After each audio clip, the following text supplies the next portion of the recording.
Почитувани гледачи, добро вечер во терминот за дебата. Иако ова вечер малку поинако го организирав просторот околу тоа, повеќе ќе биде отворено студио во кој ќе имам два различни гости, еден по друг, две мини интервјуа. Се разбира, ќе говориме за можностите за одржување избори, како тоа може да се изведе, ќе има или ќе нема, бидејќи ситуацијата се чини дополнително се комплицира, иако 5 јуни закажаниот термин е пред нас. Во првиот дел ќе разговарам со мојот гостин Стојан Андов. Добро вечер. Добро вечер. Андов. Прв и поранешен претседател на Собранието, човек со многу искуство, политичко искуство околу тоа како се организираат избори, можно е, не е можно. Претпоставувам дека ги следите активно политичките ситуации во Македонија, иако не сте активен, но се разбира тоа политиката кога ќе навлезе тешко се напушта. Како ви стојат работиве? Дали ќе има избори или ќе нема, со оглед на фактот дека на полноќ истече рокот кога партиите требаше да поднесат листи за избирачките одбори. Тоа не се случи. Особено е важно што албанските партии не го направија тоа, но ВМРО ДПМН сепак ги достави своите 3500 кандидати, што значи дека се уште отворена можноста дека на 5 јуни може да се оди на избори. Како вам ви стојат работите? Работите стојат токму така како што рековте. Има индиции, значи и ДУИ и ДПА да не учествуваат во изборите, бидејќи не учествуваат во избирачките одбори. Но тоа се индиции.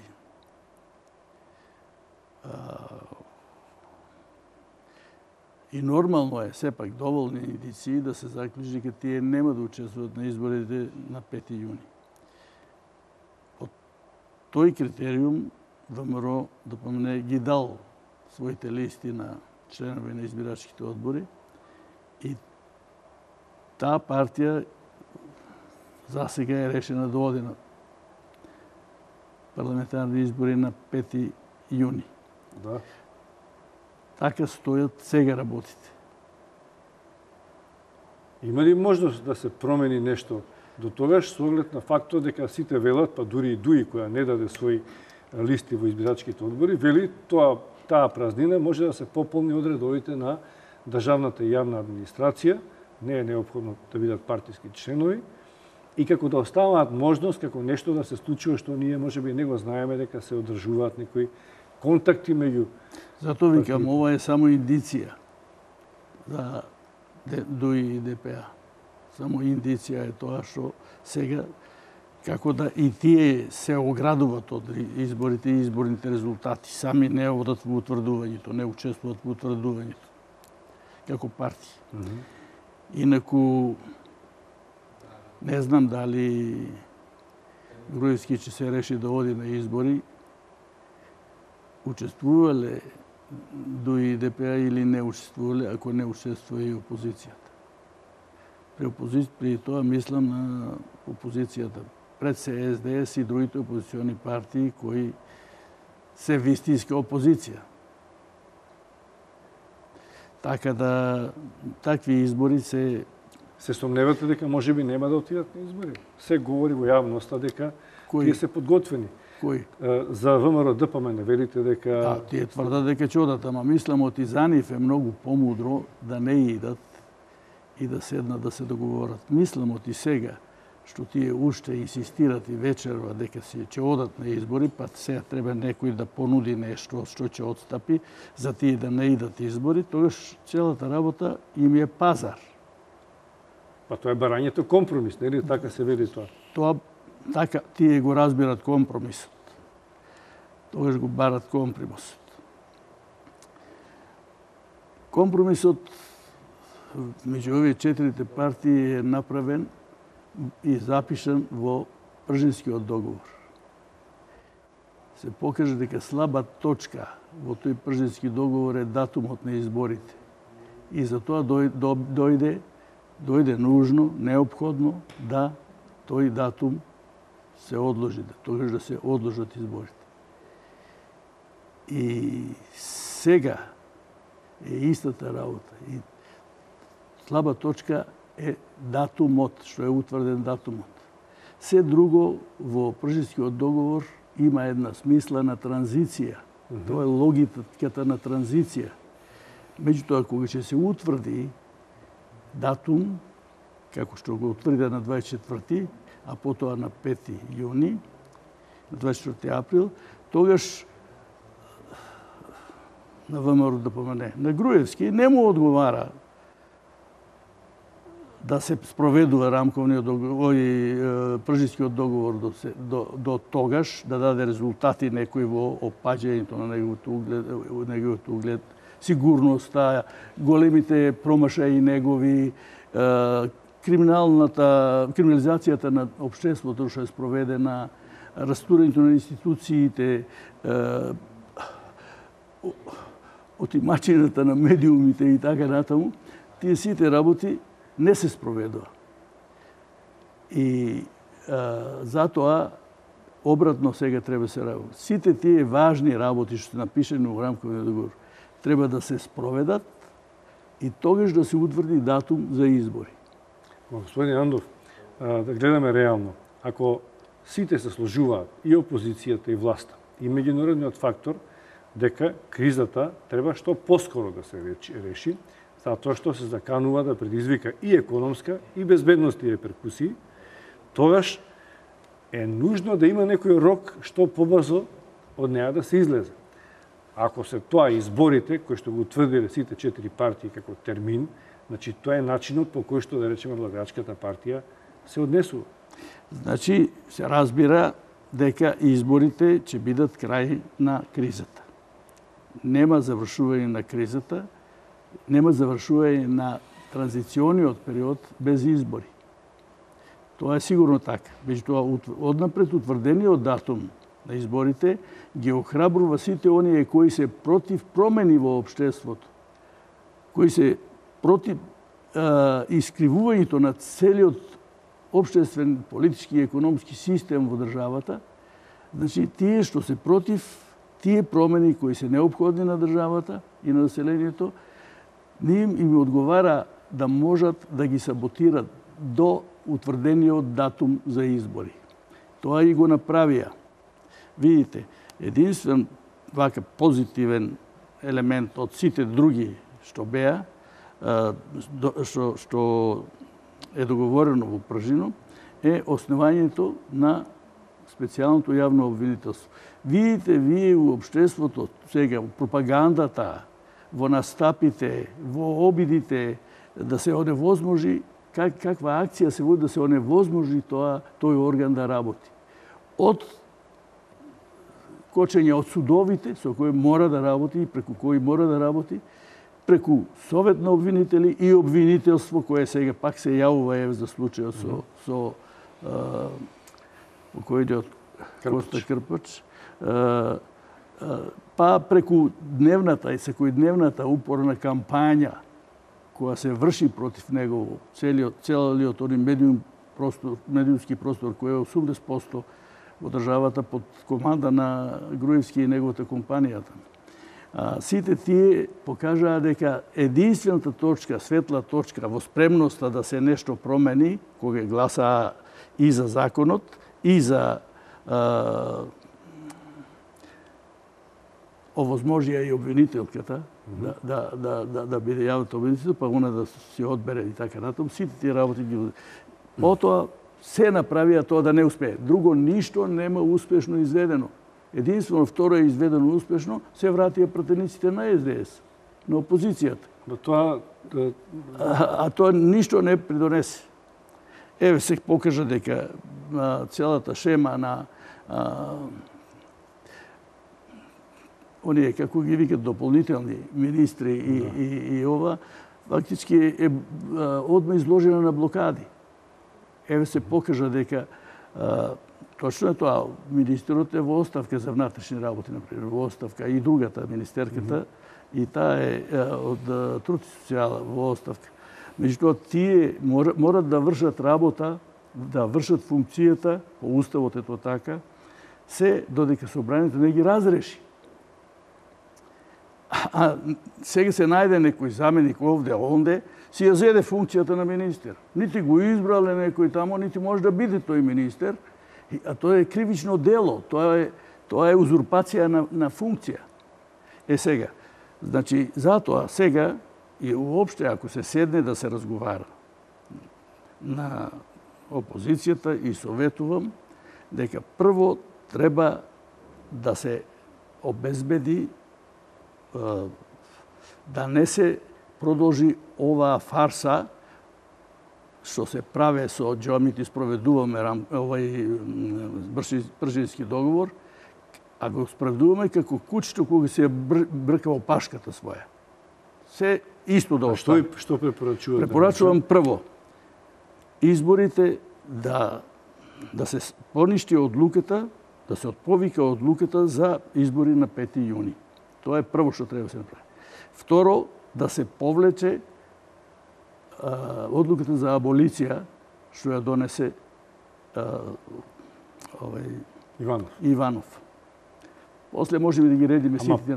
Тоа пред да се седне. Господин Андов, со тоа да не се тргува. Тоа се класичните барања на опозицијата. Дури овие што протестираат од протестирам ги има, дури и повеќе барања има. Да. Ние говориме за барање компромис. Вие велите дека Пржинскиот договор беше доволниот компромис. Так. Ако тој се спроведува или не се спроведува, зависи кој е соговорник на оваа маса, едни сметаат дека се спроведува, вие сметате дека не се спроведува. Во таква ситуација на закопани ровови се спроведува, не се спроведува, меѓународната заедница се обидува преку разни представници да најде компромис. Таа се обидува да не фати страна. Може ли е нов компромис, да го наречеме, кој што ќе извлече до овие рововски позиции и ќе имаме или ќе немаме избори на начин на кој што сите страни инклузивно ќе влезат во нив. Дали на 5 јуни или било кога. Затоа се термините важни, неважни, ама и важни. По моје мислење, нема компромис. Изборите не треба да се одржат.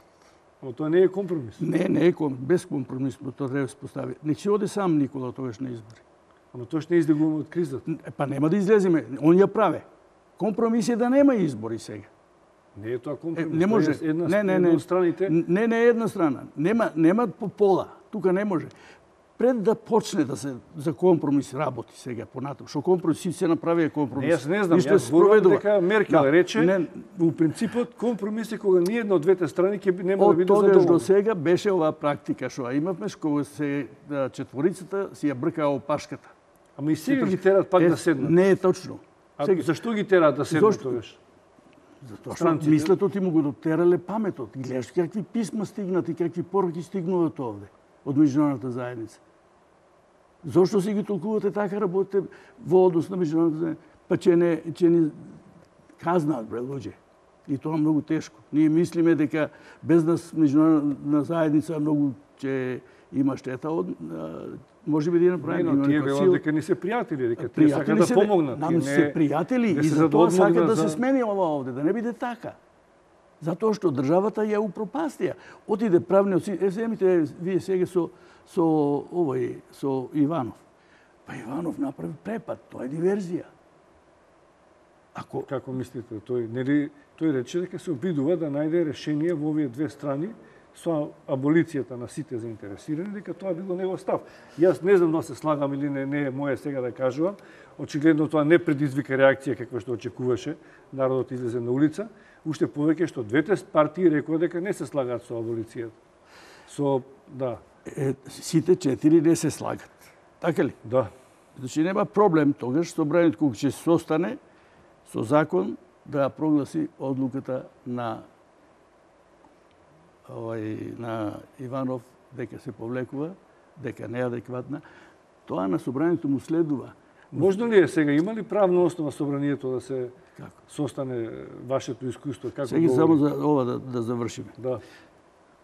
По уставот, помилување има право председателот на државата. Поединечни помилувања. Вакви групни помилувања му припадаат на собранието од овој карактер, од политички карактер е ова. И тоа има овластување да донесе закон за амнестија. Тоа може на четворицата, ако се договорат, да биде Тоа не се договорил. Иванов му го узурпирал правото на собранието. Наместо тоа да се постави како овластување на собранието и закон да се донесе за амнестија, тој сам си ја свршил работа. Го згази собранието. Потоа го згази целиот правосуден систем. Се запира во сите постапки сега се запират и во обвинителствата и во судовите. Така да јас мислам... Затоа мислите дека тој најмногу под притисок на странците? Сите најмногу кон него се... Не, ја мислам тие сите многу добро му мислат. Многу добро му мислат да си го повлече ова. Заради тоа што тој мора да е свесен оти направи диверзија у државата и оти кога тогаш, ако не се најде брзо разумно решение, тој сам да инициира да го повлече тоа, кога тогаш тој ќе одговара за велепредавство. Ќе му се суди нему. Ова е газење и преку и врз парламентот. Не оди таа работа така. Он си толкува своето право на помилување, Господа чува. Он има право да командува и со војската. Никој не пита за донесувањето на некои вакви одлуки. Може ли да ни почне војна со некого? Не можем да замислам дека тоа може. Ама ја и ово не можам да го замислам. Луѓето што ги знаат работите не можат ова да го замислат. Тоа на нормални прилики, ке нормални луѓе не им паѓа на памет.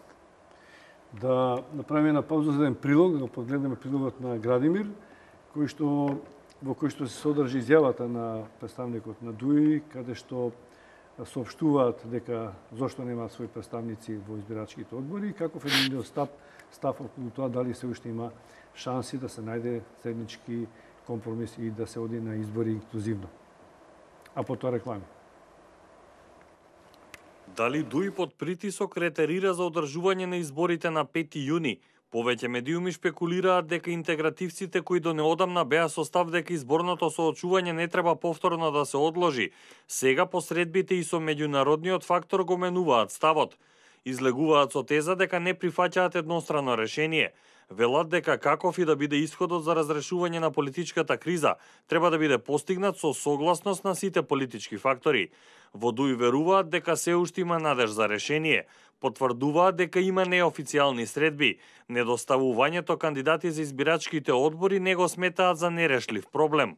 Затоа што се уште траат разговорите за изнаоѓање на заедничко прифатливо решение за сите страни, за излегување од оваа криза, и заради тоа што ДУИ останува на ставот дека само решение кое што ќе биде прифатливо за сите страни подписници на договорот е вистински излез за оваа криза.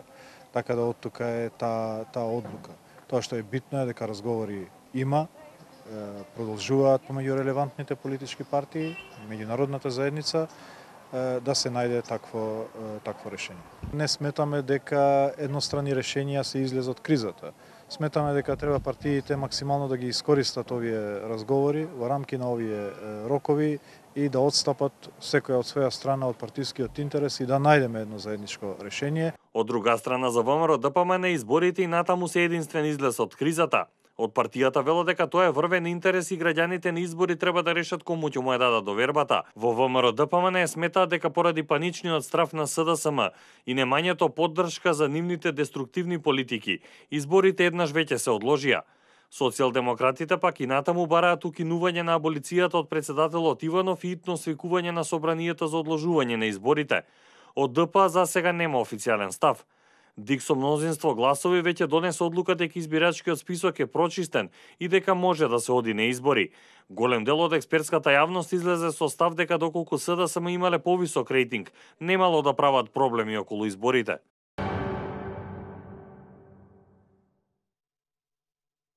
Повторно во отвореното студио на ТВ Нова разговараме со мојот гостин, господинот Стојан Андов.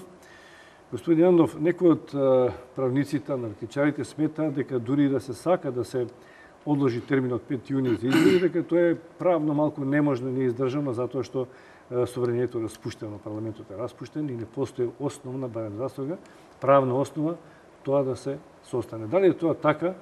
Како ви гледате на ова од вашата пракса Можно или не?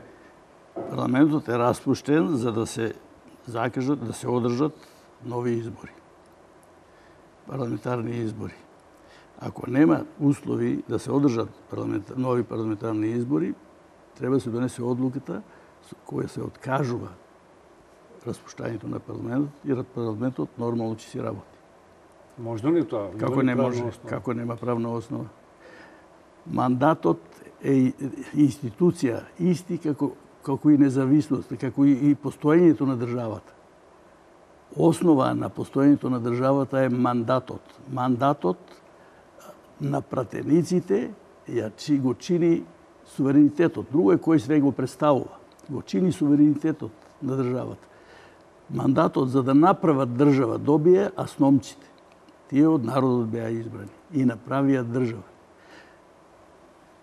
Со изборите понатаму се менуваа, ама секогаш мандатот имаше свој носител. Пратениците имат мандат се додека на новите избори не бидат избрани нови пратеници и не е верификуван нивниот мандат, тогаш и тој мандат истиот тамо оди. Нема други мандати. Тоа е мандатот. Според тоа, кога ќе се поништи одлуката на собранието за одржување избори, собранието нормално работи. А одлуката на собранието треба да се поништи по објаснување дека фактички таа одлука води во криза, во уште подлабока криза и е вонредна ситуацијата. Но член 63 нели вели само ако има војна или криза? Има криза, а ќе направиме ли војна? И тоа ли чекат сега? И војна да се направи? Па да седнат да ја поништат одлуката за избори. Криза има. Не е тоа само временска непогода кризата. Или земјотрес. Може би Уставот не го предвидува тоа. И може и преку Уставот да се реши преку Уставниот суд. Како Уставен суд. А Уставот има ли можност? Уставниот суд го подбусне овој. А Уставот дозволува за тоа што мандатот го задржува на пратениците. Тие имат мандат да одлучуваат и за тоа кога ќе се одржи изборите. Како што одлучија дека можат, како можеа 3 месеци пред да се распушти собранието, реално, да се донесе одлука за распуштање, а не може 1 месец од кога е донесено таа одлука да се отповика одлуката. Како е тоа можно? Тие се еластични толкувања што они прават. Кој измисли дека е можно да се донесе одлука за распуштање на собранието со одложено дејство? Каде го пише тоа? Така да тие се повикува на Уставот. Јас не сум експерт по уставно право, не сум професор. Да, ние го правевме Уставот. Јас ја водев комисијата. Значи, комисијата секој амандман, секој предлог по 10 пати ми мина низ раце. Точно знам што сме намеравале и што значи тоа и какво е решението.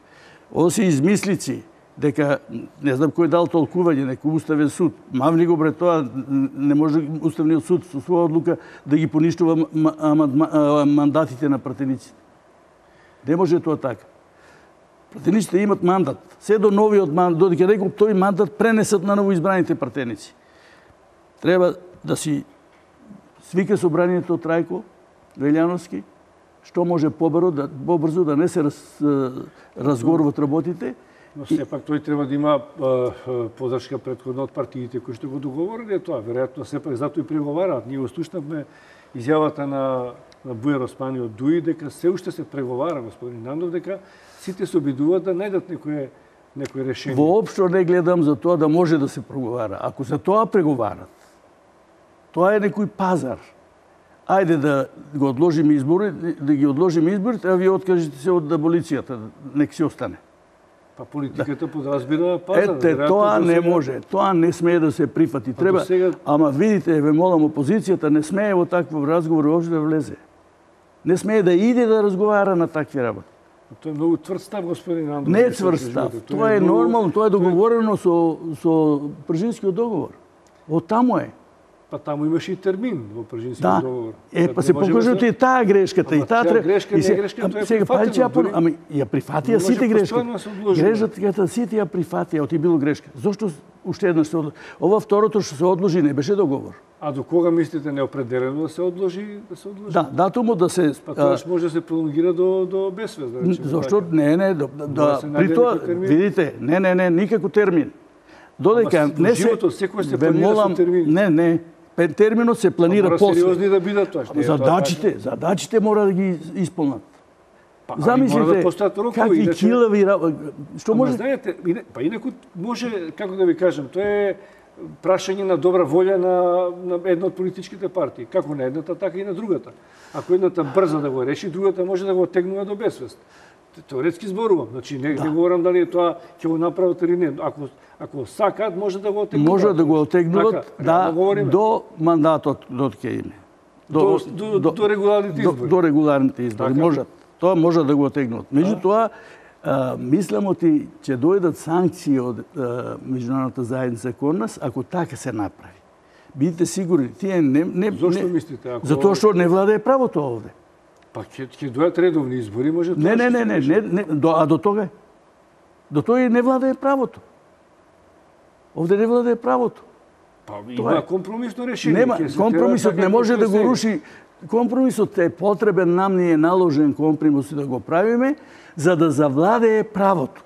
А компромисот не може да биде за да невозможно да владее правото. Круг меѓу правото и компромисот и политичките одлуки. Што е постаро, кокошката или јајцето? Сега решаваме правно или решаваме политички? Потpuno е јасно.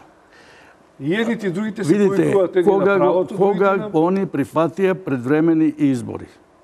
Кога прифати Груевски превремени избори у овој договор од Пржино, тогаш тој прифати оти фактички не се легитимни неговите избори кои му дале мандат. Тоа го прифати. Зошто да му се скрате негово мандатот? Он прифати, свати. И таму се набележени мерките кои треба да се спроведат. Да се разбериме, јас не велам оти не ќе има отпори. Сигурно е. И ја мислам оти вечер ништо нема да се договорат.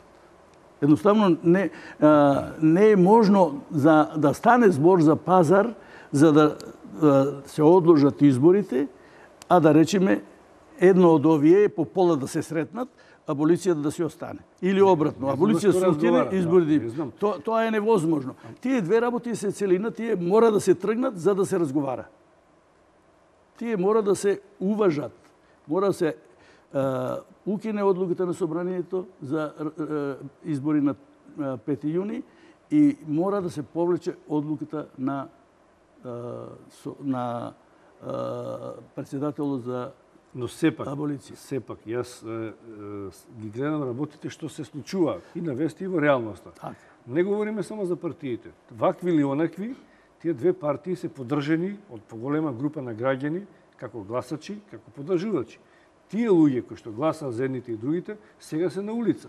Не можеме да го занемариме тоа. Ние мораме да направиме нешто, мислам, тие за кои што говорите вие политички партии, треба да направат нешто, луѓето да ги вратат дома, да си одат редовно на избори, не по улиците да протестираат и едните и другите. Да ги вратат дома, треба да донесат решенија, да се договорат за донесување решенија. Решенијата се не владее правото. Ако не владее правото, едни излегуваат да не владее правото, поддржуваат, а други се бунат зошто не владее правото. Компромис тука нема. Компромис би бил по пола да важи, по пола да не важи правото. Еве ти го компромисот, тие компромисно решение ќе ти речат, еве го важно. Еве, аболиција на сите, ама и на Заев. Тоа е се. Он ќе служи Заев таму како и икебана, да може се оправда а концептот се знае што е. Да не се расчисти ништо од оние бомбите и така натаму, да се спречи откривањето на криминалот. И тие луѓе што одат у контрапротести, се помалку им е јасно зошто одат. Се помалку ќе им биде, ќе почекаме малку да ги видиме. И тие одат заради тоа што ги обврзуваат у администрација. Тоа се голем број, не се тоа 5 души. Не се 5 души, за 5 души не може да уплашиш. Тоа не е еден град. Да, точно е за тоа. Автобуси, чии се автобуси? Кој ги плаќа автобусите ними? Па, сите ги плаќаат, сите автобуси што доаѓаат едните и другите се платени од некој. Овој Сорос ги плаќа, а овој кој ги плаќа? Па некој ги плаќа, значи. Не може тоа, нека објават кој ги спонтаност. плаќа. Јас мислам оти таа работа веќе пишма се луѓето што одат по тие контрапротести. Има уште неколку така добро загреани кои прикажуваат приказки како ќе пропадне Македонија ако се оди Груевски од функцијата и така натаму и така натаму. Таа работа, мислам, истина веќе и мора да се оди. Груевски треба да се оди од политичкиот живот. Да, тоа е политички став што го кажувате вие. Ако мисли добро. Јас му советував уште пред 6 години. Во јануари 2010 му напишав у колумна, оти време е да се тргнеш, можеш, ќе можеш да се вратиш. Сега нема враќање за него. Добро, има голем број на граѓани што го поддржуваат. Вие гледате дека рейтингот на сите... Да, еве зошто го поддржуваат. Голем од партијата. Тоа е грешка на СДС. Зошто дозволи во анкетната комисија, еден пример само, во анкетната комисија да биде затворен распитот за него. Зошто народот не дозна кој е тој што работел? Зошто не дозволија? Грешките на СДС се нивни грешки. Таа е нивна грешка. Ама тоа е сега последица е ова. И ВМРО им наоѓа грешки на СДС, и граѓаните им наоѓаат грешки. Не смеат да прават грешки. И грешки беше и кога го предложили, они го предложиле 24-ти, барем така дуи рече, овие не се спротиставија. 24 април за првиот пат за предвремени. Тие се работи, такви грешки не смеат да се повторат. И сега затоа они не смеат да преговарат. Никакви пазари не смеат да прават. Нека тера. Тој што произведе во кризата нека тера до крај. Ама господин Андов, стварата е што овие луѓе може некогаш да дојде до конфликт, до судир. Значи тие луѓе се вкрстуваат улиците. Па тоа е нормална работа да дојде. Нормално е. Се степаат, ќе предизвика. Нормално е, има сили на редот, тоа ќе си го уредуваат. Па не е така сега. Добро, како идеја, јас мислам дека јас сум пацифист. Овие две работи нема разговори, не смее да има разговори, Заев што сега нека прави. Тоа е моје мислење, по тие две работи нема по аболиција да се повлече и избори да се одложат, а едно од барањата треба да биде да се повлече од преговорите Груевски и да изберат они друг представник во екипата што ќе преговара таму. Нашето време истече, така беше замислена емисијата. Ви благодарам што бевте гостин во отвореното студио на телевизија Нова. Почитувани гледачи, да го последиме интервјуто со гостинката европратеничка од Хрватска, Маријана Петир, која ексклузивно го даде за телевизија Нова. Сега јас си одам. За политичката криза, за изборите, за Пршинскиот договор, за назначувањето на специјален германски пратеник во Македонија, за евроатлантските интеграции на земјава, разговарам со европратеничката Маријана Петир. Господјо Петир, ви благодарам што прифативте поканата на телевизија Нова за овој разговор. Македонија долг период се наоѓа во политичка криза. Каде го гледате вие излезот? Prije svega mislim da je jako važno za izlazak iz krize postići nacionalno jedinstvo i konsenzus između svih političkih stranaka, da im na prvom mjestu napredak Makedonije, evropski put Makedonije i makedonski narod. Ako se oko tog uspiju usuglasiti, onda zasigurno ova unutrašnja politička previranja neće imati ovako teške posljedice za razvoj i napredak Makedonije, a i lakše će se moći komunicirati sa susjedima i sa onima u Evropskoj uniji koji pred Makedoniju stavljaju neopravdane prepreke. Вашиот став е дека не треба да се одложуваат изборите, но од друга страна опозицијата најавува дека нема да учествува на тие избори.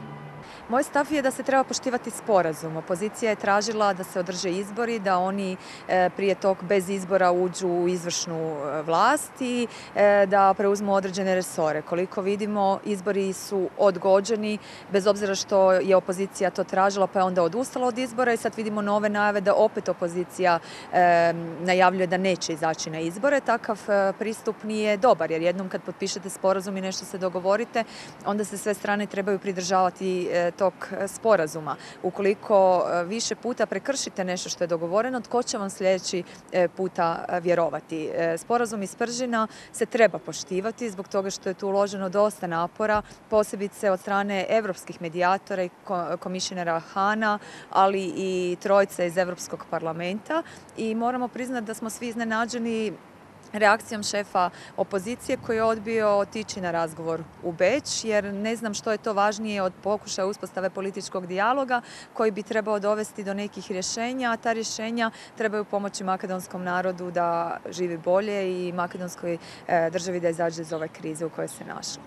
Велите на Македонија не и требаат тутори, македонските лидери сами можат да ја решат политичката криза во земјава. Зошто верувате во ова? Pa ja duboko vjerujem, poznavajući strukturu vaših političara i njihovo obrazovanje i njihov entuzijazam, da je moguće naći rješenje ukoliko se želi naći rješenje, ukoliko se želi sjesti za zajednički stol. Najgore je kad vam neko sa strane odlučuje o tome kako ćete vi živjeti i kakva će biti vaša budućnost. Zato i Makedonija teži ući u Europsku uniju kako bi sjedila za stolom za kojim se odlučuje i kako neki drugi ne bi odlučivali o vašoj budućnosti. S tog aspekta ja još jednom pozivam na nacionalno jedinstvo i na konsenzus oko europskog puta Makedonije. Ako se oko tog ne postigne konsenzus, onda teško da će se moći rješavati i neka druga otvorena pitanja. Евроатлантскиот пат на Македонија од една страна е отежнат со спорот кој оваа земја го има со Грција, но колку од друга страна го отежнува политичката состојба во земјава?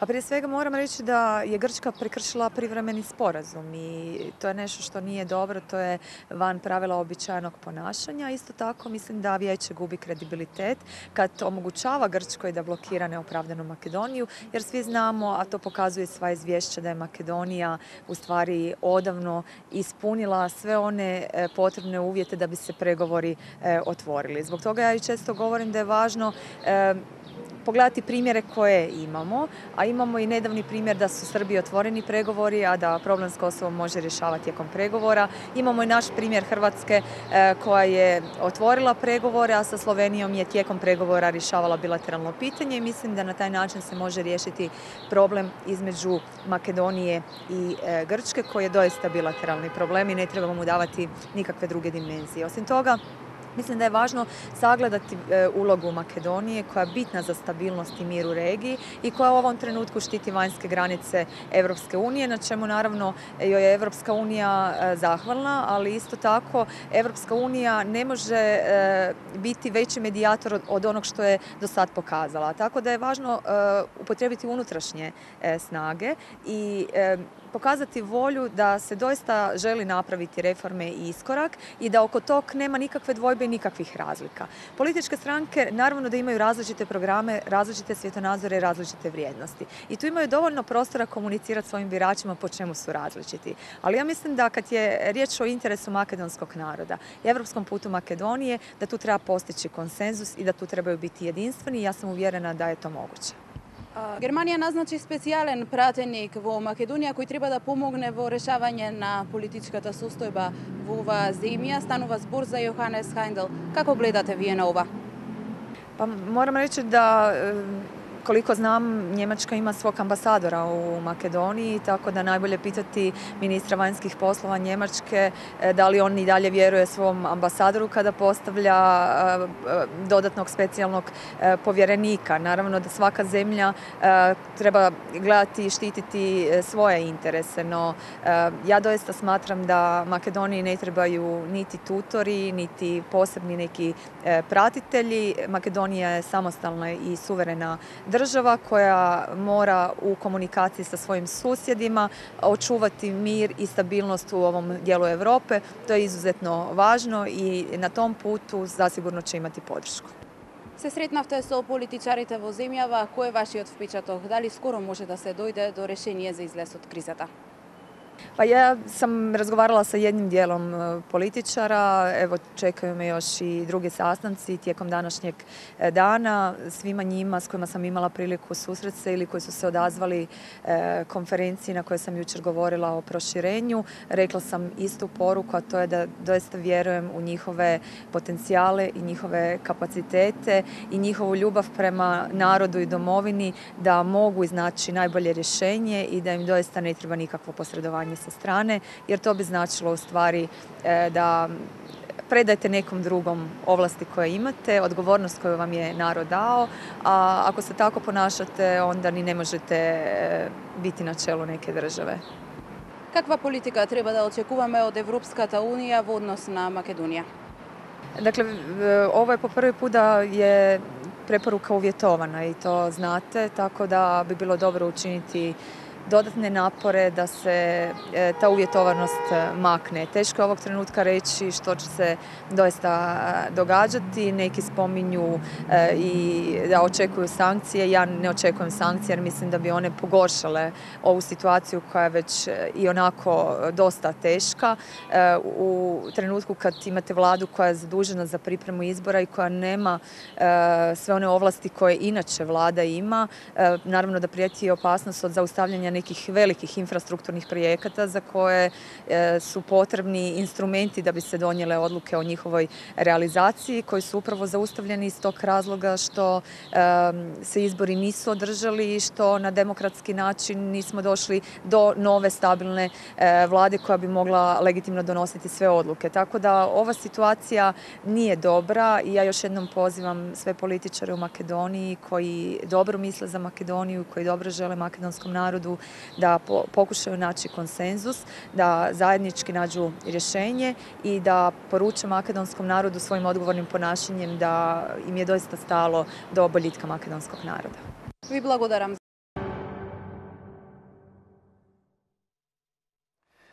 Почитувани гледачи, еве неповторно во отвореното студио на телевизија Нова. Овој пат разговарам со универзитетскиот професор Тања Каракамишева. Добро вечер. Добро вечер. Господја Каракамишева. Ќе продолжиме политички, па ќе одиме на правото, што е вас специјалност. Настучнеме, предпоставуваме, на друго мислење од она што со претходниот соговорник го имавме. Очекувам дека ќе биде така, со оглед на фактот што и друг пат сте биле гостин во ова студио. Генерално, можам да ги предпоставам вашите ставови. Актуелно е, велам политички, бидејќи се, барем Бујар така рече Османи, дека има некои контакти меѓу политичките партии, не знам на кое ниво, што значи дека и покрај тоа што тие не дадоа своји листи за избирачките одбори, оставаат можност да се најде некое политичко решение, значи политичко решение, некој компромис и да се оди или да не се оди на избори. Како вие гледате на тоа? Има ли шанси да се постигне таков компромис и дали имате информации дека има вакви разговори меѓу лидерите на политичките партии? Значи, многу е битно да се утврди позицијата на политичките партии во рамките на системот. Партиите се тие кои што се клучни чинители на политичкиот систем и кои што се најодговорни субјекти во водењето на политичките процеси, но и најодговорни во тоа како ќе завршат тие политички процеси. Значи, дали ќе има одреден позитивен или негативен епилог во смисла на политички договор или непостигнување на политички договор. Од она што се случуваше во овие изминати 2 години, видовме дека и покрај тоа што правниците не беа не докрај со среќа би кажала или со задоволство го прифатија политичкиот договор постигнат во Пржино, сепак тој се изроди како политички консенсуален договор кој произлезе од 4 лидери на политичките партии и од представниците на меѓународната заедница и истиот беше имплементиран во нашиот правен систем, значи законски заокружен. И покрај тоа што имаше бројни мани, недоследности и така натаму, видовме дека многу од работите кои што сега нели се реализираат или не се реализираат, всушност беа утнати од самиот почеток. Односно, јас уште пред 2 години кажав дека договорот од Пржино е еден класичен политички спин, кој што треба да одработи за едни други политички цели, не за оние за кои што е наменет, туку има една поширока политичка рамка или ако сакате пошироко политичко сценарио позади тоа. Меѓутоа треба меѓутоа треба едноставно политичките партии да бидат, посебно ВМРО ДПМН, да биде ставена во таа рамка и добро изменаџираат тука меѓународните представници, да биде ставена во таа рамка и едноставно процесите да се движат во насока која што е пожелна за меѓународната заедница. Видовме дека политичките лидери, значи да се вратам на вашето прво прашање, политичките лидери и понатака ја туркаат идејата дека треба да се најде политички консензус за одредени прашања. Меѓутоа, моето прашање како обичен граѓанин кој што е загрижен за судбината, за иднината на Република Македонија, како да им се верува на сега на оваа четворка, кога тие веќе 2 години упорно инсистираа на овој договор од Пржино, на негова реализација, на негова конкретизација и така надаму, видовме дека еве сега трите лидери од тој договор од Пржино се тргнаа настрана и едноставно не сакаат да се доврши или да се заокружи она што представува круна на секој договор, а тоа е да се иде на предвремени парламентарни избори. Значи, по мене, лидерите треба да имаат средби, треба да имаат контакти. Меѓутоа, тие контакти мора да бидат во насока на реализирање на она што претходно го презеле како обврска во рамките на договореното. Значи, секој оној лидер кој што излегува надвор од таа рамка и надвор од тие обврски, за мене е веќе некредибилен лидер. Значи, едноставно си го погазува сопствениот збор, си го погазува она што пред граѓаните го ветил, и за мене веќе некредибилен, односно го гледам со други очи. Токму затоа, ако било што се изроди надвор од ова што е договорено, во рамките на тој политички круг на диалог, на консензус, на што све, како све не се опишува во јавноста, тогаш за мене, меѓутоа и за перцепцијата на граѓанството, на јавноста, која што веќе очекува епилог, ќе биде веќе некредибилно, затоа што тие лидери не успеа да го заокружат она што го договорија, она што е веќе на маса и што е спроведено и во закони, бидејќи никој не ги тепаше по табани да утврдуваат рок за избори, датум за избори, па потоа никој не ги тепаше по табани да кажат не на 24 април, ајде на 5 јуни, па имавме ветување од страна на лидерот на ДУИ дека ќе оди на избори, дека се обврзува и така натаму, дека тоа е во рамките и на духот на реализацијата на договорот од Пржино и така натаму, и сега наеднаш сето тоа да не важи, да се ретерира повторно и така натаму до недоглед, да се разбереме, значи овде самиот датум на избори за мене и за голем дел од јавноста апсолутно е неважен, затоа што сме свесни дека тој датум ќе се изигра и кога ќе дојде 2 октомври, и кога ќе дојде 2 декември, и кога ќе дојде 2 февруари и така натаму. Значи се изигрува. Неважен е затоа што не, тој не е важен, затоа што се види дека политичарите не стојат за сопствениот збор. Не држат до зборот. Оној политичар кога ќе погази неколку пати сопствен збор, за мене веќе е нелегитимен, односно некредибилен политичар, затоа што политичарот мора да држи до сопствениот збор. Зборот му е алатка, зборот му е начин на кој што тој комуницира со јавноста. Ако не е така, тогаш треба да термини, тогаш како мислите дека треба да се поместиат изборите во недоглед? Значи не мислам дека треба да се поместат изборите, туку мислам дека треба да се заокружи договорот од Пржино со терминот кој што е утврден и во изборниот законник, затоа што повторно направивме измени и да не заборавиме дека на 7 април кога се стапи на сила одлуката за самораспуштање, немаше ниту една иницијатива, а се сеќавате одлуката за самораспуштање стапи на сила 11:30 кога ја донесоа од прилика, значи нешто многу малку пред полнок, значи ни една иницијатива не беше доставена до претседателот на собрание, каде што ќе се побара од претседателот на собрание и воопшто од пратениците да има уште едно ново одложување. Значи никој не беше активен во тој момент, така дури ако се сеќавате пратеничката група од СДСМ не беше присутна во собранието, ДУИ исто така не кажа дека се против таа иницијатива, напротив, значи дека се против одржување на избори, напротив, зборуваа се позитивно. ДПА исто така и сега наеднаш сите ретерираме во ставовите, наеднаш сите се повлекуваме од тоа што го ветивме како не ветивме ние, туку го ветија политичарите како обврска пред граѓаните. Исто така самата одлука за распуштање ја донесоа мнозинство од пратениците, што значи тие ги представуваат мнозинство од граѓаните кои што се дел од Република Македонија. И тие со кој образ, со кое лице сега ќе излезат пред граѓаните, повторно да бараат некаков нов договор или некакво ревидирање на договорот од Пржина.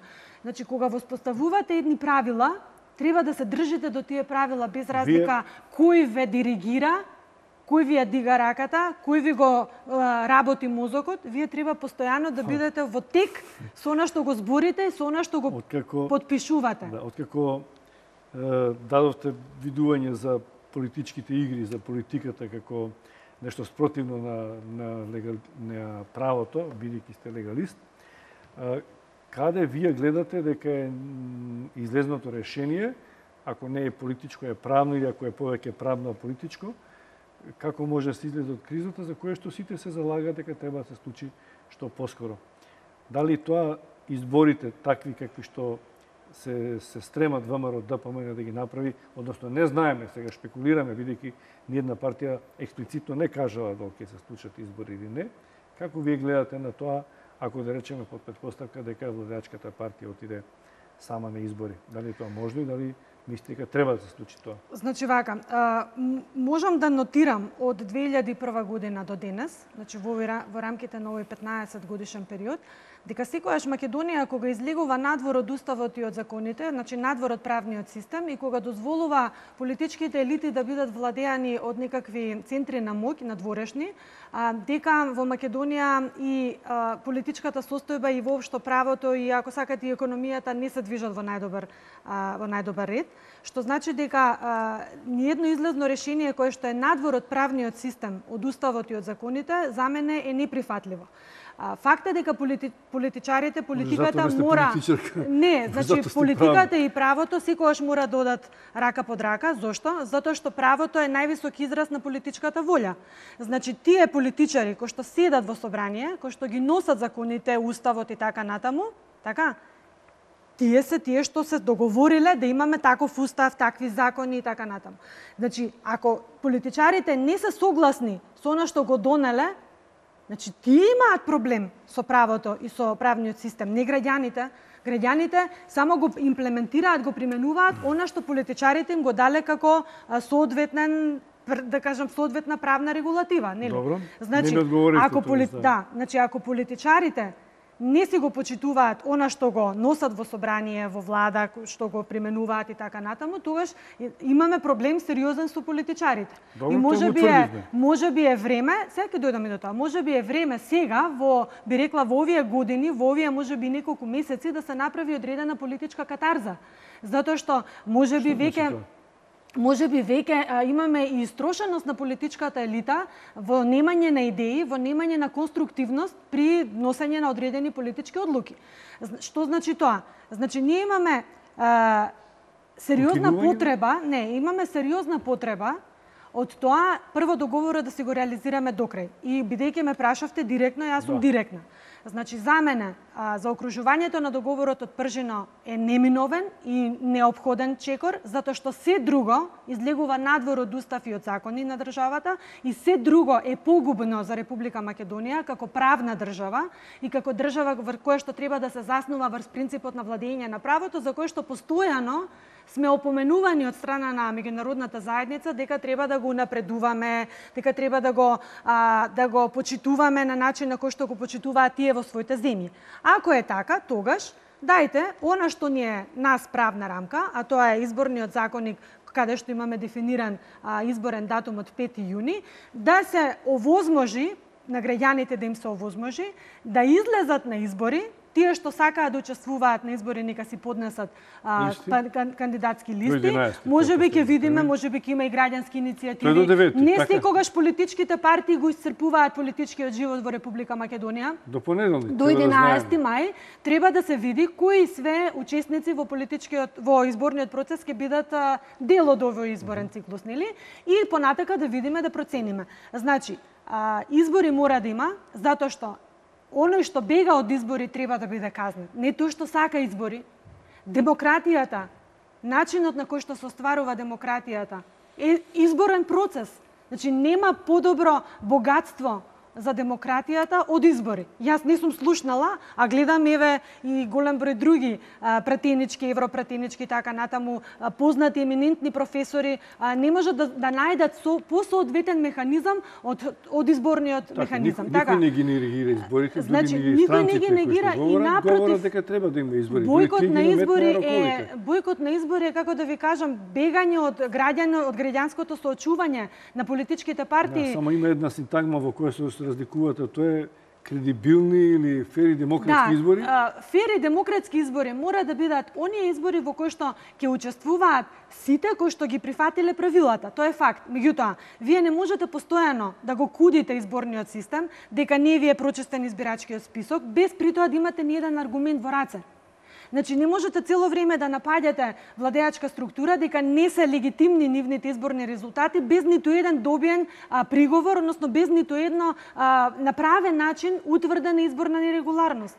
Значи, кои ви се аргументите? Цело време имаме ситуација каде што опозицијата критикува и постојано е на иста линија дека не се исполнети условите, дека немаме доволно одвоеност на држава од партија, дека реформите во медиумите се застанати блокирани и така натаму, никој не нуди соодветни решенија. Значи ги видовме на кој начин, еве тие министри кои што беа од СДСМ, сметаат дека треба да се одвои државата од партијата. Па тие сраснаа СДСМ со државата. Тие ја сраснаа. Буквално внесоа најголем број на своји полтрони политички приврзаници кои што треба да им ги извршуваат нивните партиски задачи во МВР и во труд и социјална политика. Значи, ако тоа е начинот на кој што треба да се одвои партијата од државата, не благодарам. Тоа не е европскиот стандард, тоа не е ниту, ако сакате, ниту балкански стандард за спроведување на тој процес на одвојување на држава од партија. Меѓутоа, ајде да се вратиме на она што е реалност. Реалноста е дека во Македонија во моментов не може да се оддржи ниту едно решение, односно предлог решение кое што го даваат, да кажеме, политичките партии. Например, ДУИ излезе пред неколку недели со ставови 3, дека како можни излезни решенија се следниве. Прво да се вратиме во собрание, демек одлуката за само распуштање да биде укината. И да се продолжи владата на ДУИ и ВМРО ДПМН до 2018. Така. Втората идеја беше дека треба да се направи концентрациона, односно широка коалиција со владена коалиција за национално единство, така? Тоа не беше на ДУИ. На ДУИ беше. Исто? Да. Не може и старата влада и широка коалиција. Не, како опции. Значи, они дадоа 3 алтернативи, така како излезни решенија. Широка коалиција за национално единство и третата е одржување на избори. Ајде да одиме од првата. И повлекување на аболицијата. Тоа. Добро не зборувам сега институционалното за начинот на кој што треба да се. Добро. Значи, идеме на првото. Дали е можно да се распушти, да се поништи одлуката за распуштање на собрание? Значи, јас ги консултирав буквално сите парламентарни системи, сите земји во Европа и надвор од Европа и системи кои што се како нашиот мешовити. Значи, кога се носи одлука за распуштање на собрание, нема можност повторно да се поништи таа одлука и стариот состав, претходниот состав пак да се врати во собрание, како пупо не важи, све е окей, ние пак се договараме да се вратиме и пак да си го продолжиме мандатот што уште преостанати 2 години. Значи, не постои како студент, само малку продолжете. Тоа значи дека ние сега немаме собрание? Не. Значи, тоа значи дека ние, овој состав, донел одлука со кој што се распуштил. Добро, но ние не сме без собрание.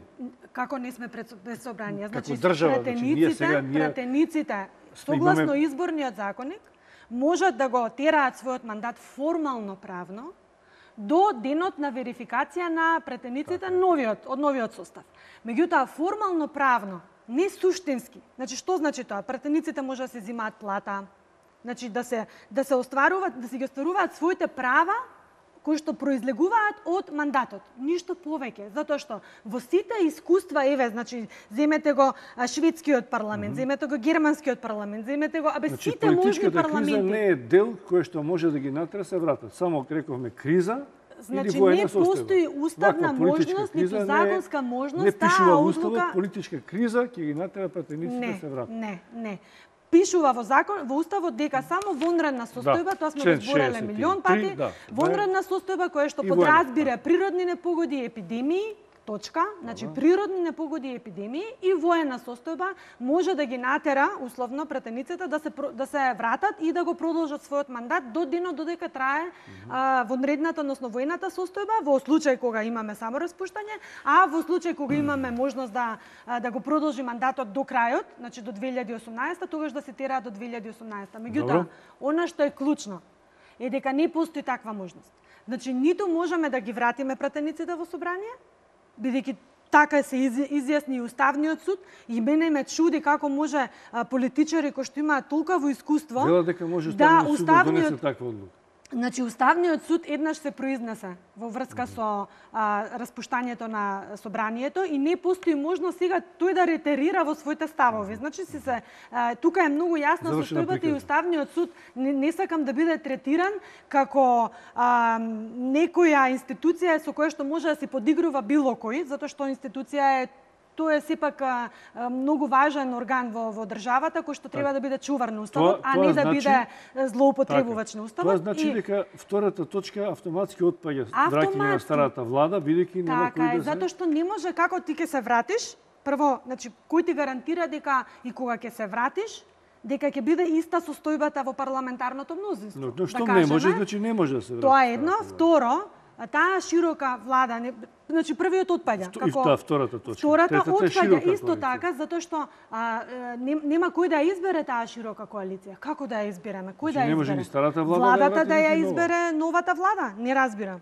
Значи, тука постои само простор да се седне сега и да се разговара овие избори да се одржат на 5 јуни, со тоа што тоа ново собрание да не биде со мандат од 4 години, во смисла тука може да се најде одреден политички консензус, да биде преодно собрание, да кажеме од година дена, каде што ќе може да се договорат политичките партии што понатака, во смисла да се најдат соодветни механизми како да се преброди оваа криза. Чекайте сега, вие пак говорите за политичко решение. Не, за политичко решение, меѓутоа во рамките на собранието, односно собранието да биде функционално и да избере влада која што ќе може... Може собранието да прави значи само политички делови. Тоа што вие велите мора да се однесува правно. Значи правно е само ако целиот сега институционален сет, да кажеме ако тие пратеници знаат дека само за една година се ќе бидат пратеници, не, зборувам тука дека сега е политички договор, значи политичкото договарање мора да биде да се одвива во рамките на собранието, значи во рамките на она што представува делокруг на надлежност на собранието. Не да се укинат. Не реков да се укинат. Туку реков дека сега може да се договорат политичките партии како ќе се одвива понатамошниот тек на политичките действија. Ние не смееме државата да ја оставиме без институции во клучен период. Да кажеме, период на мигрантска криза, каде што не знаеме што све наплив, каков се наплив ќе имаме од африканскиот свет, така, значи не знаеме што све ќе се случува на полето на мигрантската криза. Второ, внатрешните безбедносни ризици исто така се големи, сериозни. Значи сите предупредуваат и Агенција за разузнавање и Агенција за контраразузнавање и така натаму. Што ќе се случи ако ние немаме избори? И оваа агонија ја пролонгираме до септември, до октомври, како што планираат опозициите. Јас не коментирам дали се слагам, само ме прашувам, значи тие пратеници кои што ќе бидат избрани од една партија, треба да се договорат внатре во собранието дека ќе постојат година или две како транзитно решение до формирање нови избори. Тоа е политика која што има некаква суштина, која што нема да излезе надвор од уставот, надвор од правото и која што ќе делува во рамките на каналот кој што е правно поставен. Но кој ќе го договори начинот на новите избори за кои што говорите? Сега, тука е многу важна политичката катарза. Затоа што многу е важно на 5 јуни каков одек имаме, каков одзив ќе имаме од граѓаните. Бидејќи ја не сум сигурна дека членството на СДСМ целосно го поддржува ова лудило што се случува во Република Македонија. Ја не сум сигурна дека и голем дел од албанскиот фактор, па сега да, меѓутоа може да се насети во меѓусебните комуникации кога имаме со граѓани, така. Значи, на секој човек, на секој нормален граѓанин му е преку глава од кризи, од бојкотирања, од демонстрации и така натаму, значи не само што ќе излезат на гласање, туку тоа ќе биде клучниот пресвртен момент по мене, каде што ќе се види понатака кој е кредибилен, легитимен политички субјект, да можеме да преговараме, односно да преговараат со него. Затоа што, извинете, ако јас видам референдумски одзив, така, ако граѓаните масовно излезат на избори, а не мислам дека нема да се случи тоа, затоа што дозволете му на граѓанинот да си го каже своето. Добро. Значи, тоа е многу важен момент. 80%, 70%. Сега, значи, не како ќе знаеме, значи ние мораме да ги препознаваме работите. Ако не се случи, ако биде 50%, 60%. Чекајте, значи, колку ајде да земеме, колку има СДСМ, ДУИ, ДПА заедно на изборите 2014? 20%? Колку има тие? 270, 150, 400? Така. Да. Значи, колку се? 2-30% отприлike. Не како 400.000 што зборите. За изборите говорите? За изборите 250, парламентарни, да. Дуи великите да имаат 100.000, така ли? Ја не значи, знам, еве да заокружиме на 350.000, така? Тоа се отприлика 25%, така? Колку му даја?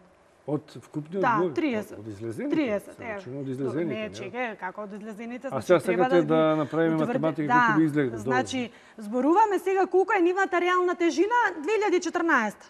Може би сега има многу помалку, така? Ајде да се гледаме. Зошто имаме? Ајде математика. Зошто имаме? Не, имаме ние проблем да сватиме дека овие политички субјекти може и затоа и се плашат да излезат на избори. Затоа што се свесни дека немаат легитимитет. Онолку колку што тие имаа во 2014. Затоа што имам чувство дека голем дел од нивниот легитимитет во овие 2 години се стопи, се прелеа, се отидоа во 400 се граѓани на Македонија. Така е, не спорам, меѓутоа со 30.000 партии се фала дека имаат 30.000 не спорам, меѓутоа мора тој електорат, да, не, јас не спорам ништо, не кажав, тоа се ваши зборови. Значи, мора да видиме кој е кредибилитетот на овие политички субјекти кои што не сакаат да се појават на изборите.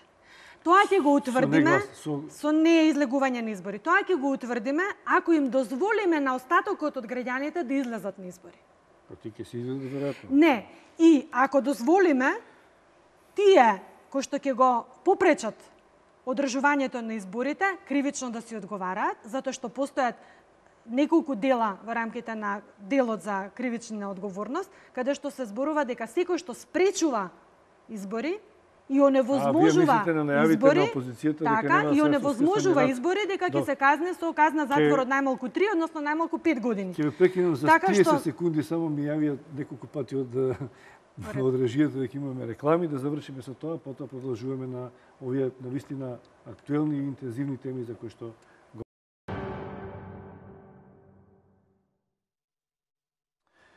Еве повторно, Тања Ракамишева, универзитетски професор, разговараме за надвладување на правото над политиката или обратно, велите дека рака под рака, дека може да одат. И мора да одат така.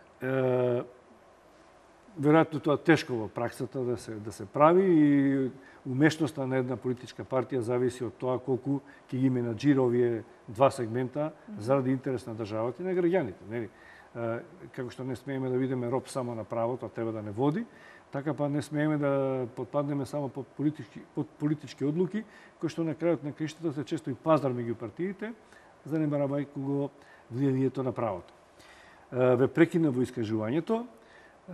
Сакав само да ве прашам, можете да продолжите ако не ви ја прекинав мислата, кога ќе се формира тоа собрание за кое што говорите, кога ќе има референдумско унаводници или не, изјаснување на тие што сакаат да гласаат. Претпоставувам дека не им е небитно на таа партија што ќе оди на избори сама, ако досега ОПСЕ и ОДИХР наоѓава оправдување дека ги легитимирала тие избори како фер, демократски или формулацијата што постои, да не навлегувам како точно стои, дека биле исправни, нема да ми да се едно ако речат меѓународниот фактор, странците добри или лоши, овие избори не беа добри, не беа фер, не беа демократски. Значи вака, јас сум правник, меѓутоа во исто време и човек кој што политички размислува. Никогаш не сум била само едно и само друго. Значи секогаш ги вкрстувам тие две работи. И секогаш гледам да изнајдам решенија, за разлика од некои други кои што не сакаат да гледаат решенија, туку само да критизираат, така се фокусирани. Јас сакам да излезам и да најдам одредени решенија кои што ќе помогнат на Република Македонија како држава, бидејќи во крајна линија, во крајна инстанца, мене ме интересира државата. Значи, јас сум човек кој што навистина е патриот и кој што навистина сака да и помогне на Република Македонија во овие тешки моменти. И сум свесна дека во овој момент решенијата, вакви или онакви, се, би кажала, нужни зла, од кои што треба да го одбереме помалото. Значи, зошто се одлучувам на избори? А не на радикализација и на тегнење на агонијава до бескрај. Затоа што да одржувате избори, не знам како би можело било кој меѓународен фактор да каже луѓе, вие не можете да одржите избори, не може на тој начин да ви се реши кризата. Па тоа се единствениот механизам кој што може да надмине било која политичка криза. Значи не постои друг механизам. Дали се вика тоаш избори ако значи, една партија па затоа велиме чекајте да видиме на 11 кој се ќе поднесе листи, сега така? Ние анализираме можни варијанти.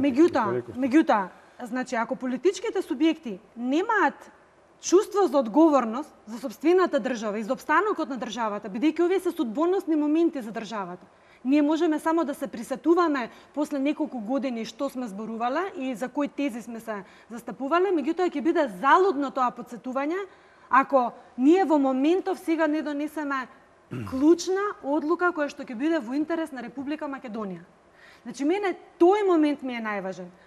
Трето степен, четвро степен ми е интересот на ОПСЕ, на УСАИД, на Сорос, на меѓународна заедница и така натаму. Не сте лидер на политичка партија. И да сум лидер на политичка партија, ќе размислувам на начин на кој што размислувам. Затоа што веројатно тие кои што се лидери на политички партии во моментов се само на хартија лидери. Значи не зборам за сите, зборувам за неколку. Веројатно се само на хартија. Веројатно не знаат ништо од лидерство и веројатно имаат многу путар на глава, кој што сега во моментов некој полека, но сигурно им го мачка на леп. На кого не мислите? Значи, на кого мислите? Се знаат многу добро. Сите тие кои што во моментот се тргаат настрана и сакаат агонијата да оди до недоглед, влегуваат во таа категорија, затоа што за мене не е лидер оној политичар кој што се трга во клучните, во најважните моменти за државата. Значи, не извинете. Добро, значи, јас очекувам од политичарите решенија, а не пролонгирање на агонија. Значи, за мене не е политичар тој што повикува на улица, тој што повикува да се пролонгира целиот овој хаос, тој што сака шарени револуции, кои што се by the way платени. Значи, многу добро знаеме. Живееме тука, знаеме што се случува. Така што, нека не ме мене мафта било кој, дека ова све е автохтоно, дека тука све извира револтот, незадоволството извира од граѓаните, дека ние сме уствари до тој степен под пресија и под режим, да веќе нема дерман, нели? Каков режим? За каква диктатура зборуваат овие луѓе? Стварно не ми е јасно. Дали имаат проблем со перцепцијата и со основните поделби на поимите, сваќање на поимите? Значи, дали може во Америка било кој да го направи ова што се прави во држава? Дали може во Лондон или било каде, во Германија, каде нека ми спомнат негде држава каде што има демократија и каде што може да се случува овој хаос, да не биде казнет. Што самите го рековте, дека да почекаме до 11, да не избрзуваме со оценки, бидејќи се може да се случи. Значи, видете, ја немам зашто да калкулирам, ја зборувам вистината. Мене не ми се калкулациите, за разлика од некои други кои што си имаат други своји може додатни избори, може и ВМРО да не оден избори, така што да не. Затоа кажувам, ова е мој став, ова е мој став. И тоа е многу важно, затоа што ја во тој став верувам. И јас цело време кога зборувам, не зборувам затоа што сум навиена од некоја страна или затоа што некој ме платил. Не, затоа што таа е вистината. И тоа е излезното решение. А меѓународната заедница, дали ќе го прифати или не, треба да биде многу умна да свати дека за Македонија во овој момент не постои друго излезно решение. Значи, како што таа постојано не подсетува на владење на право и на избори, на демократија и на се што не подсетува, треба да е свесна дека во овој момент излезно решение друго, правно, согласно прописите, не постои. Тие избори, да, ја не сум слушна дека тие не запињаат за избори. Така, меѓутоа, знаете како? Хрватска и сите странци велат меѓународната заедница да сме на чисто. Таа постојано имате речник кој што е многу чуден за дипломатски ракавици, да, но велат дека избори велат, треба да има. партиите се тие кои што ќе си го определат, партиите се тие, меѓутоа се знае дека тие партии се регулирани и дека се насочувани токму од тие представници на меѓународната заедница. Токму тоа вела, можеби граѓаните ќе побараат политичка катарза. Можеби граѓаните ме прекуглава од овие лидери. Да, ама после што? Ние не можеме да се изолираме од светот. Не, ја не велам дека ќе се изолираме. Меѓутоа ќе се најдат лидери, да се чекате, ќе се најдат лидери кои што ќе одговараат за она што го кажале. Ќе се најдат лидери кои што ќе си ги сносат консеквенциите за она што го кажале и што го направиле. Затоа што знаете, не е лидер едно да зборува, друго да мисли, трето да прави. Мислев, ако се такви злонамерни како што велите, ако сакаат така да направат, онда имаме проблем како држава. Бидејќи тие нема си заменат од тука, тие допрва ќе значи на странецот треба да му го поставиш лимитот. Лимитот е дека во Република Македонија уставот е таков како што е. Индивидуалци, тоа се институции, држави кои што стојат за нив. Кои мора да ги почитуваат. Да им кажеме. Чекайте, значи ние што сме, ние сме независна и самостојна држава. Апсолутно се слагам, значи, но ако треба така се тие некои правила на игра, не се правила на игра, тоа сме ние. Така ние правилата сме ги поставиле. Да ни се мешаат во се нешто внатре. Да ни направат дармар во политиката, за да можат после они нормално да се ги извлечат сите позитивни консеквенции, сите позитивни моменти. Така? Не можеме да ги избркаме. Значи, ја не велам да ги избркаме. Тоа се ваши зборови. Значи, затоа не знам како. Еве, дозволете. Значи, меѓународната заедница, ако и се објасни добро концептот, дека во овој момент единствено излезно решение, правно, политичко, економско, како сакате, се избори на 5 јуни и дека после тоа, после изборите, можеме да седнеме да ги разговараме, меѓутоа со малце потрезвена глава. Сега во овој момент имам чувство дека имаме преголем политички притисок, па можеби во одредени ситуации политички инсинуации кои што можеби креираат одредени состојби, кои не смеат да се дозволуваат да продолжат. Затоа што имаме сериозен проблем во таков случај. Ако ти со здрав разум не размислуваш во која насока ја движиш државата, тогаш имаш сериозен проблем. Затоа велам, меѓународната заедница треба да биде свесна дека овие избори мора, ако таа не сака да ги поддржи, не мора да ги поддржи, меѓутоа ќе мора да биде свесна дека тоа е единственото решение. Исто така ги слушам во многу наврати зборуваат за санкции, казни, вака така. Не, ако се држиме до правото и до она што представува правна рамка, никогаш не може никој да ти стави санкции и казни, а уште помалку да те стави на црна листа. Значи тоа можеме само така како заплашување на граѓаните, да им го видите какви духови ни шетаат и што све ни се случи. Значи да си ги одржиме изборите и после тоа да размислуваме како и што ќе правиме во иднина. Меѓутоа, па ќе кажам, после точно утврден кредибилитет на политичкиот субјект, на политичките субјекти кои што ќе излезат на избори. Бидејќи, ако тој одзив е референдумски, ја не верувам дека било која од овие политички партии кои што се сега на сцена би биле на сцена од септември, односно октомври месец. Ви благодарам за гостувањето. И без забрана на политичките партии. Значи сами ќе се забранат. Бидејќи граѓаните се доволно мудри, доволно имаше еден провик дека треба да се укинат сдруженијата политичките партии, не еден од митинзите. Да, меѓутоа тоа е врзано со забрана на действување на оние сдруженија на граѓани и политички партии кои действуваат спротивно на уставниот поредок. Еве да видите во Германија уставниот суд како ги забрани политичките партии кои се спротивни на уставниот поредок и тоа е пракса која што постои во другите земји. Благодарам уште еднаш што во малку доцна дојавте, изразивте желба да бидете гости, да придонесеме кон уште едно осветлување, уште едно видување на можна разрешница на оваа криза во Македонија, од која сите сакаме да се ослободиме, што поскоро и најдобар можен начин. Каков ќе биде тоа, на крајот на краиштата ние ќе дебатираме, но сепак политичките партии тие кои што ќе одлучат како ќе се однесуваат. Вам, почитувани гледачи, ви благодарам што бевте час и половина со отвореното студио на телевизија Нова. Довидување.